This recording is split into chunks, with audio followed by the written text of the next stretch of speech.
Chandigarh has a single seat of the Lok Sabha and is headed for a two-way contest between the Congress Aam Aadmi Party alliance and the BJP. The BJP has fielded a senior leader, Mr. Sanjay Tandon, as the candidate, while the Congress and the AAP joint candidate is former Union Minister Mr. Manish Tewari. Mr. Manish Tewari is currently the sitting MP from Anandpur Sahib and has also remained the MP from Ludhiana. Mr. Manish Tewari, welcome to ThePrint. Thank you, Chitleen ji. Thanks, DK.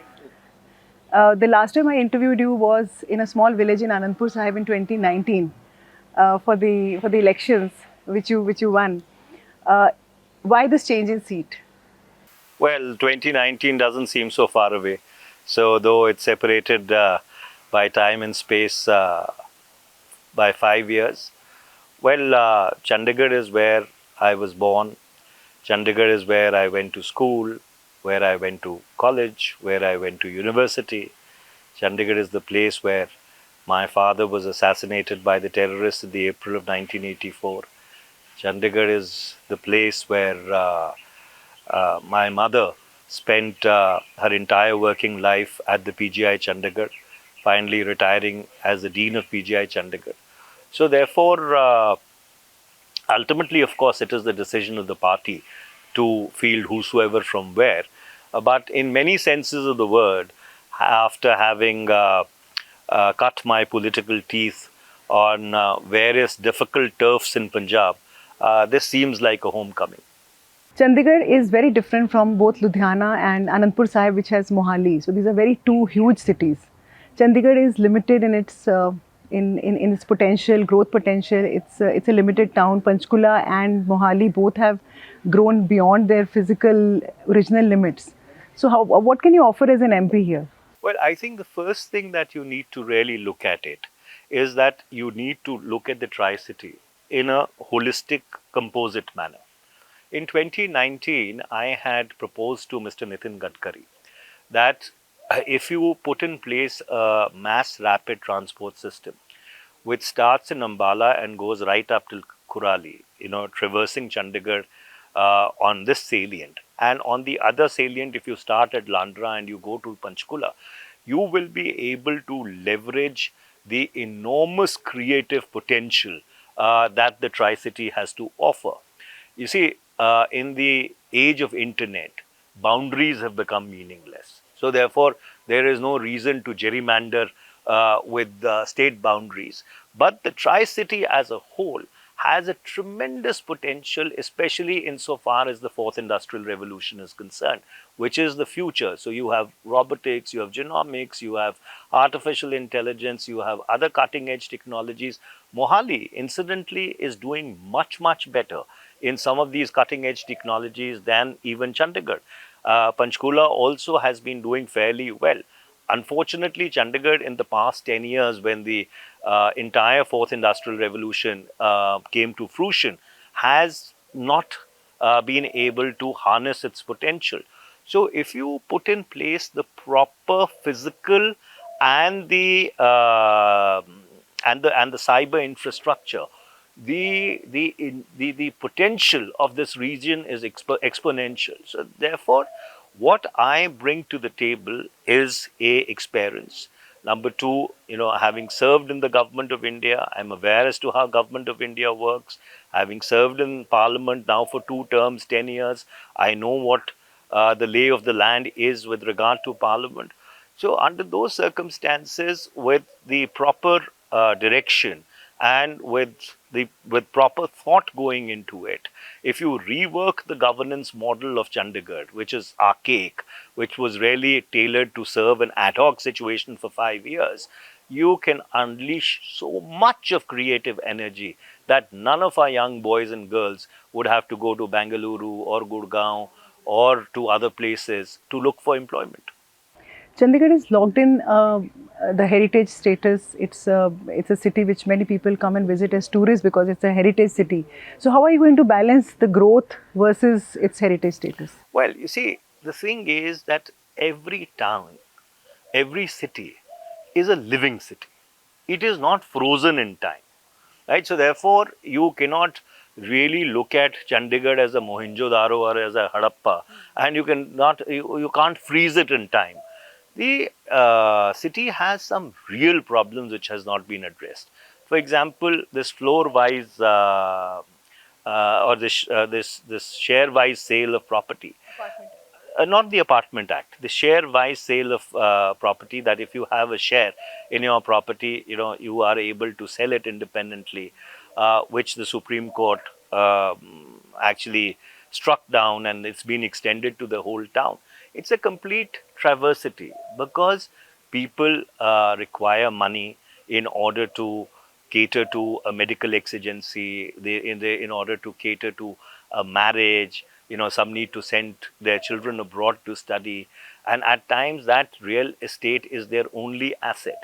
So therefore, you need to bring in a law, which allows this share-wise sale of property. Similarly, you have all these resettlement colonies where people are actually tenants in their own homes.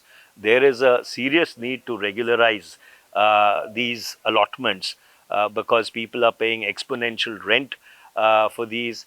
The city's industrial area has not been looked at. The industrial problems have not been resolved. In fact, Chandigarh has become a notice city. So you get a notice a day.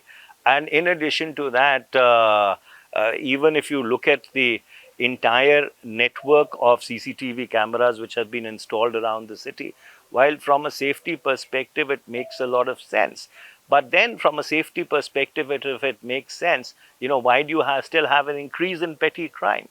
So therefore, Chandigarh is like any other city, a growing, evolving city where you have a large amount of migration taking place. So if anybody looks at it with a frozen in time mindset, you are doing great injustice to the city. But let me ask you a question about the outgoing BJP MP Kiran Kher. Now they're a famous couple. Anupam Kher, Kiran Kher. Still, the BJP went ahead and denied her ticket. What has been her contribution to the city? Look, Mrs. Kher is unwell, and I am not in the habit of making comments about someone who is not in the best of health, and I wish her all the best. I wish her a very speedy recovery. But regretfully, I have to say this, and since I represent the adjoining constituency, and I live in Chandigarh, even over the past 5 years, I used to work out of Chandigarh because Sri Anandpur Sahib in Chandigarh are cheek to jowl. The fact is that she unfortunately did nothing for the city. The fact is that over the past 10 years, the BJP had a four-engined government. You had the Home Minister on top, you had the Governor of Punjab, you had the Member of Parliament, and you had the Municipal Corporation. So you had four engines rather than two. And there was this little toy engine, the BJP state president, for a bulk of that period of time, who is now the BJP candidate running around. These 4.5 engines have done absolutely zilch. And that is why when you look at their manifesto for Chandigarh, they released a specific manifesto. It makes no mention of local issues because they made 56 promises in their 2019 manifesto. None of them have been fulfilled. Does the slogan of Abar Chara scare you? Well, I think, DK, you've been a political reporter as long as I've been the spokesperson of the Indian National Congress, or even more. You can easily sort of look through the hype and hoopla and the entire superstructure of rhetoric which is created around it. The fact is कि BJP दक्षिण में साफ है और उत्तर में half है. तो 400 छोड़ो, अगर ये 150 भी पार कर जाएं तो गनीमत है. See, phase 1 and phase 2 have gone so badly for them. The nervousness, the rhetoric of polarization, the Prime Minister talking about Mangal Sutras. I mean, look at the level at which the campaign has been brought to so early in the day. And this is because they realize that the real issues, the bread and butter issues on the ground, unemployment, inflation, lack of jobs, income inequality, the fact that this is a government which works for oligarchs, all those things are now coming back to bite them big time. But the fact that the Prime Minister remains very popular Well, periodically. the fact is that as an incumbent, you have a certain incumbent's advantage. But as I have traveled or traversed across the length and breadth of Chandigarh in the past 15 days, or I did 15 out of the 1500 villages in my parliamentary constituency of Sri Anandpur Sahib, there is palpable discontent on the ground. You see, one statistic tells the tale. As to how anti-Manrega these people were. They used to say कि गड्ढे खोदने की scheme है, हम आएंगे इसको बंद कर देंगे. The Manrega spend was 33,000 crores in 2013-14. The Manrega spend is 90,000 crores in 2024. Almost a 300% increase from 15 lakh man days in 2013-14. You are up to 34 lakh man days in 23-24. This means that even in the agricultural sector, in agrarian India, where 65% of the people depend upon it for their livelihood, there is so much of discontent or there's so much of distress that people are prepared to work at minimum wage. So there are two parallel narratives which are running. There is the narrative in the air, about shining India, and there is the narrative on the ground of a simmering and a seething India. Seem to know a lot about Chandigarh, and yet the tag of an outsider is being used against you by your opponents. Well, that's absolute nonsense. You see, as I said, I was born, brought up here, and frankly, you're fighting a parliament election. You're not fighting a municipal corporation election. That same logic can be used against Prime Minister Modi. Prime Minister Modi fights from Varanasi. Is he an outsider in Varanasi? The same thing can be used against Rajnath Singh. Is Mr. Rajnath Singh contests from Lucknow? Is Mr. Rajnath Singh an outsider in Lucknow? The same can be used against Smriti Irani. She fights from Amethi. Now, Smriti Irani either belongs to Delhi or to Mumbai. And I can go on chapter and verse. But you see, the difficulty is that my opponent, unfortunately, has a very municipal corporation mindset.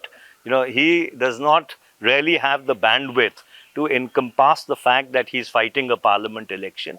And the issues in a parliament election are very, very different, or the lay of the land is very different.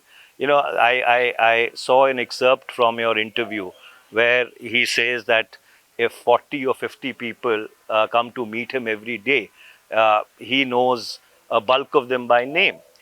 So therefore, if 400 or 500 people come to meet me across the country, I know maybe 400 or 450 of them by name. So the scale is very different, right? So therefore, which is why I'm saying that we are not fighting a municipal corporation election that is 2 years away. We are fighting a parliament election, and the people of Chandigarh need to decide that do they want to send a representative to parliament who's cognizant with local, national and international issues, or do they want to send a municipal corporator to parliament? You have been a two-term MP from Punjab now. There's this general perception. I just want to have your assessment. How is it that the Modi magic doesn't work in Punjab? And I don't know how it is in Chandigarh. For the simple reason that, you see, the kind of pseudo-nationalism that these people espouse does not work with people who actually pay for the security of their country, of this country, of India, in their own blood. For example, there's a small tehsil in Sri Anandpur Sahib called Noorpur Bedi. It contributes the highest per capita per tehsil in terms of people who go to the armed forces year on year. Every 2 or 3 months, there are 4 or 5 bodies coming in. Right? So therefore, the cost of conflict is real to the people out here. Number 2, if you were to rewind back into history, in 1947, you had 2 million people who were butchered from Delhi to Peshawar on either side of the line. You had 20 million more people who were made homeless. So therefore, the trauma and the tragedy of conflict is real to people out here. They have lived with it, absorbed it, internalized it, not spoken about it for decades. And that is why they know that, it's one thing to be absolutely hyper about nationalism and the cost that people have to pay in terms of blood and treasure in order to maintain the unity and integrity of the country. Chandigarh has also been a bone of contention between Punjab and Haryana for since 1966. What do you have to say regarding both of them staking their claim on Chandigarh? Well, if you rewind back to the 1st of January 1966, Chandigarh was conceived as a union territory for 5 years. That situation has now perpetuated itself into perpetuity. The fact is that the clock of history doesn't ever turn back. Punjab extended from Delhi to the Khyber Pass in 1900. In 1901, NWFP was created. In 1947, the partition of India created 2 Punjabs. In 1966, the trifurcation of Punjab created 3 separate states. So the reality is that 58 years down the line, Chandigarh can go from becoming a union territory to becoming a city-state without impinging or transgressing on the boundaries of either Punjab and Haryana. But if someone thinks that the clock of history can be set back, I think he seems to be living in another world. Chandigarh is a union territory, for the foreseeable future will remain a union territory, and if you have some right thinking and enlightened thought, then it can very easily turn into a city-state, not the kind of model that was used for Delhi, but the model which was used for Puducherry. Because Delhi, you've seen as to how the government has been made absolutely redundant by the continuous interference of the central government. Which brings me to the Aam Aadmi Party. So 2 questions. The Aam Aadmi Party, are they genuinely cooperating in your campaign here in Chandigarh? Secondly, how do you reconcile with the fact that in Punjab, where the Congress is fighting against the Aam Aadmi Party and there is a huge, the 2 parties are absolutely at each other's necks? So let me answer this question in reverse. You see, this model is not new. The Congress has been fighting the left historically in Kerala for many decades now. But we've been cooperating at the national level. We used to fight with each other in West Bengal, but we used to cooperate at the national level. So therefore, for North India, this may be a new experiment. The fact is that what is the fundamental challenge? The fundamental challenge is the machinations of the Bharatiya Janata Party and the kind of designs that they have to turn this country into a completely totalitarian, authoritarian state. That is the challenge. In Punjab, the BJP is absent. BJP leaders are not even being allowed to enter the villages. So therefore, if the Aam Aadmi Party and the Congress, which is the principal opposition, and the ruling party are fighting each other, well, that is that's par for the course. If you can take you back to something tragic in your past, just so that our viewers could understand where you're coming from when you talk about terrorism in Punjab. Your father, late Dr. V.N. Tewari, was killed by terrorists when you were 19-year-old. He was a professor, right? He had been nominated to the Raj Sabha. What happened then? See, it was a clear conflict of ideas. He was the exponent of Punjabi, Punjabiyat. That is Hindus and Sikhs living together in harmony. There was a challenge of separatism, which was being front-ended by both extremism and terrorism. So his brand of thought was a direct ideological challenge to the separatists and the terrorists, and therefore he was extremely inconvenient for them. In the December of 1983, he had convened a World Punjabi Writers Conference, where Punjabi writers, scholars, poets, other intellectuals from around the world had gathered together in Delhi, Chandigarh, Patiala, Amritsar, Ludhiana, in order to condemn this wave of separatism and extremism. And since he was leading it from the front, he was a kind of a natural target for them. And I'm very proud of the fact that during the long years that I've spent in the rough and tumble of Punjab politics, I've always kept that concept of Punjab, Punjabi, Punjabiyat front and square. 40 years since your father's assassination, lots of things have happened. Punjab has gone through different phases. How are you looking at it now, especially in the context of, Amritpal Singh phenomenon, for instance? The rise of these voices again. Look, even during the worst days in Punjab, the support for the idea of Khalistan was minuscule. The bonds that were forged between the Hindu and Sikh community as a consequence of partition, because they were on the same side or they were on the same side of the receiving end, is what we call in Punjab no mas da saath. It's like the skin and the nails. And so therefore that is a bond which is unbreakable. Way back in 2008, I was in London for a security conference. And one of the guests at the security conference was the former DG of the ISI. I forget his name now, but it'll come back to me. And so I asked him, I said, what were the lessons learned out of fomenting the Khalistan insurgency, extremist terrorist movement from 1980 to 1995.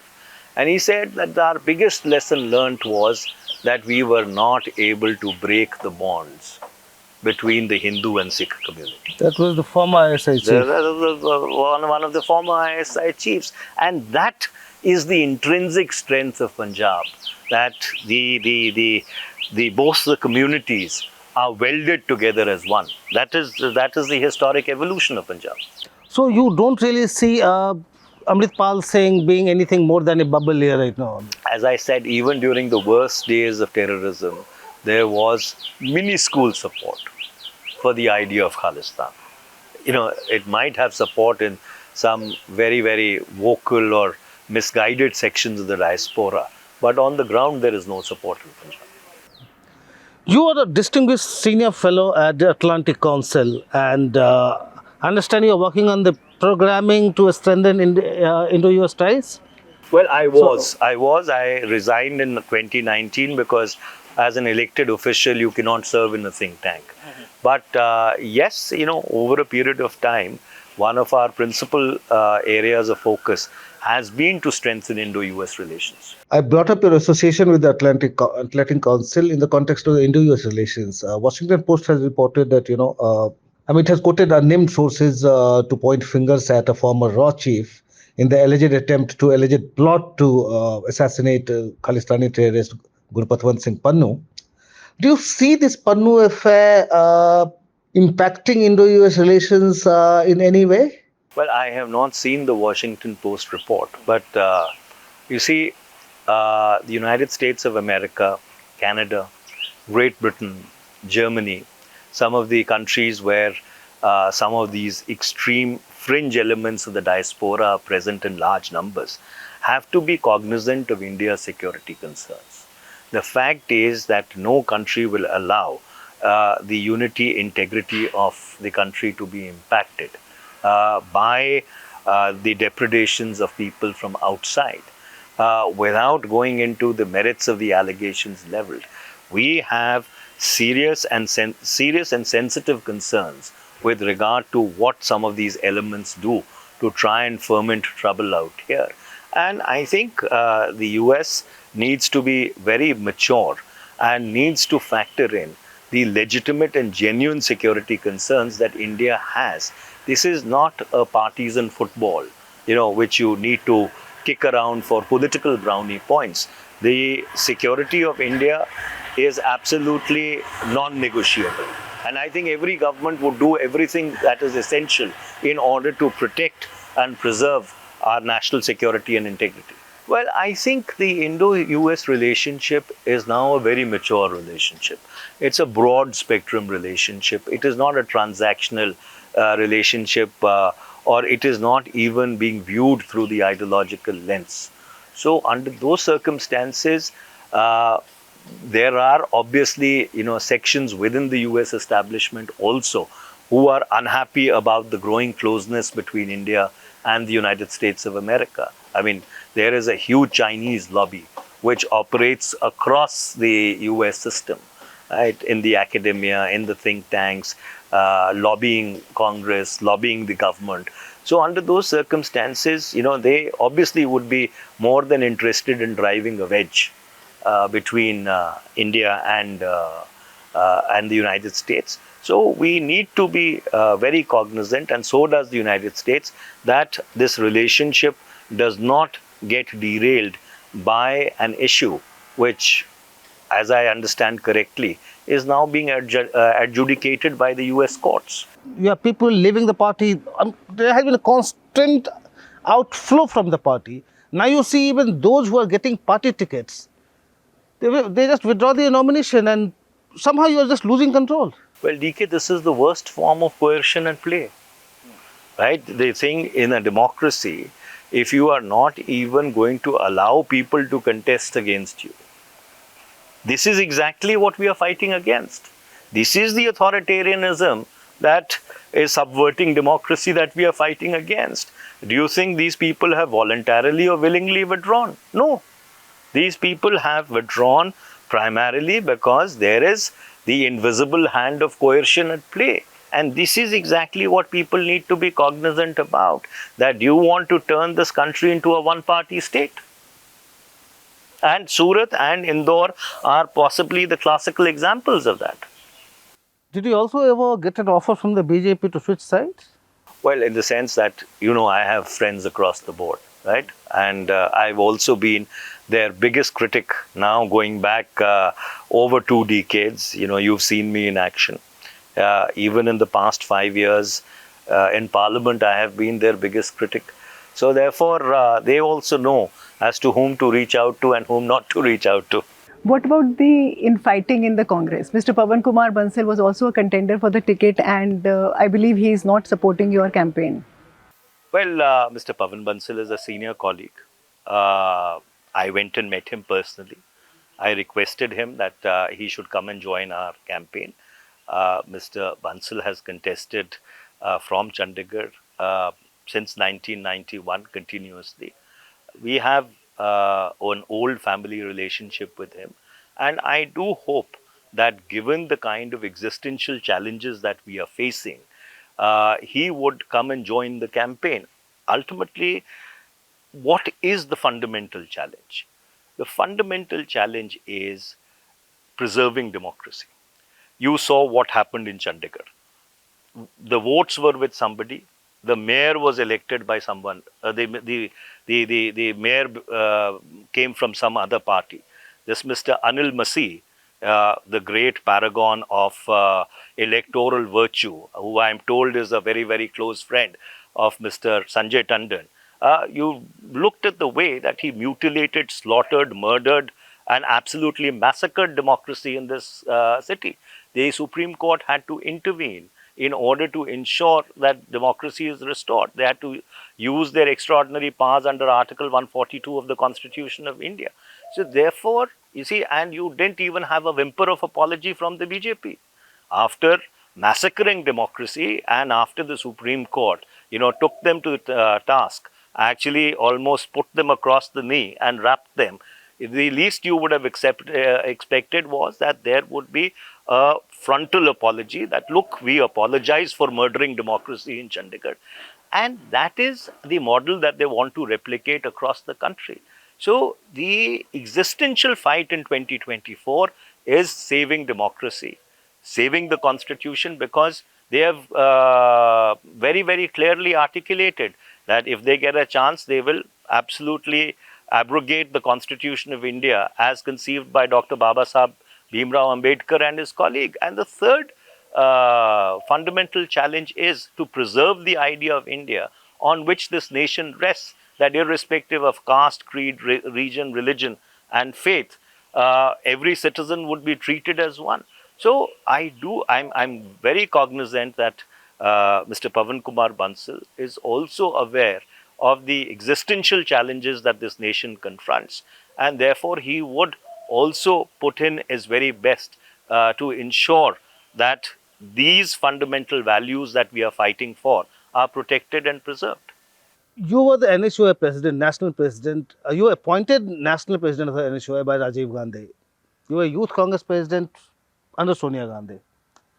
You have seen Rahul Gandhi in action now. I mean, over these 50 years that you have spent in the party, how do you see the current leadership? How has the style of functioning of different leaders Well, been over? well, if your question is about the leadership style of Shri Rahul Gandhi, I think it's a process of evolution.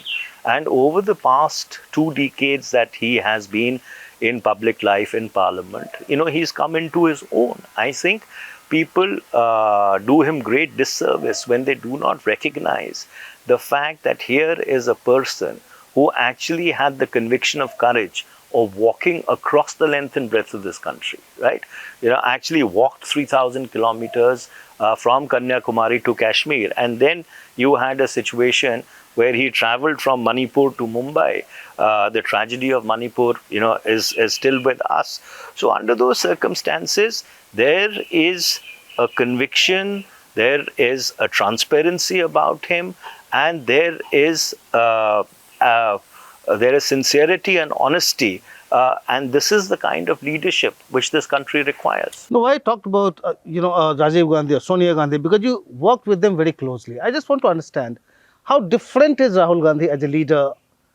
Well, I think those were different times when late Mr. Rajiv Gandhi was again the product of a very tragic assassination. I mean, he became Prime Minister as a consequence of a very tragic assassination, right? Mrs. Sonia Gandhi also came into active public life in the 1998 Parliament elections when things were collapsing around the Congress party. And then she ensured that the UPA experiment succeeded for 10 years. Mr. Rahul Gandhi has come into his own in very different circumstances altogether. And I think the one thing that he has demonstrated is that he is a sincere and a purposeful leader. Congress has been on a constant decline since 2014, losing its footprint shrinking from one state after another.